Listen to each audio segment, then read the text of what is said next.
గతంలో కాంగ్రెస్ సపోర్ట్ అయిన కానీ మీరు కాంగ్రెస్ విమర్శించుకొని బీఆర్ఎస్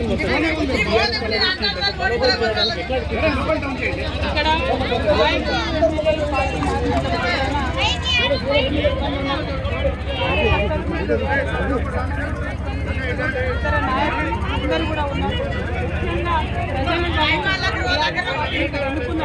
ఆనాడు రాహుల్ గాంధీ గారు వచ్చి ఇక్కడ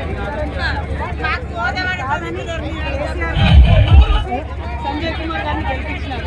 ఇవాళ సంజయ్ కుమార్ గారు ఇద్దరు గెలిపారు. కేసీఆర్ గారు సంజయ్ కుమార్ గారు పార్టీ మారచ్చు కాదు, కానీ కేసీఆర్ గారు ఉన్నారు. కాబట్టి ఖచ్చితంగా ఇక్కడ టీఆర్ఎస్ పార్టీని ఇంతకు ముందు కన్నా ఇంకా పటిష్టం చేస్తాం. రానున్న రోజుల్లో టీఆర్ఎస్ జెండాను మళ్ళొకసారి ప్రజల ఆశీర్వాదంతో జగిత్యాల్లో ఎగరేస్తామని చెప్తాం. కేవలం అభివృద్ధి కోసమే పార్టీ మారేది తప్ప దేనికోసం కాదని చెప్పి సంజయ్ కుమార్ మరి ఈ సంవత్సర కాలంలో ఒక చిన్న రోడ్ వేసిన, ఒక చిన్న నిధులు తీసుకొచ్చిన, కొండగట్టు పనులు కావచ్చు, జగిత్యాల పనులు కావచ్చు, మొత్తం జిల్లాలో జరగాల్సినటువంటి అభివృద్ధి అంతా కూడా కుంటుపడ్డ విషయం ఇక్కడ సంజయ్ గారు మనందరికీ కూడా ఎక్స్ప్లెయిన్ చేయాలి. ఈ సంవత్సర కాలంలో ఒక చిన్న పని కూడా రాలేదు, కనీసం ఒక చెరువు పూడికట్టితో కూడా తీయలేదు.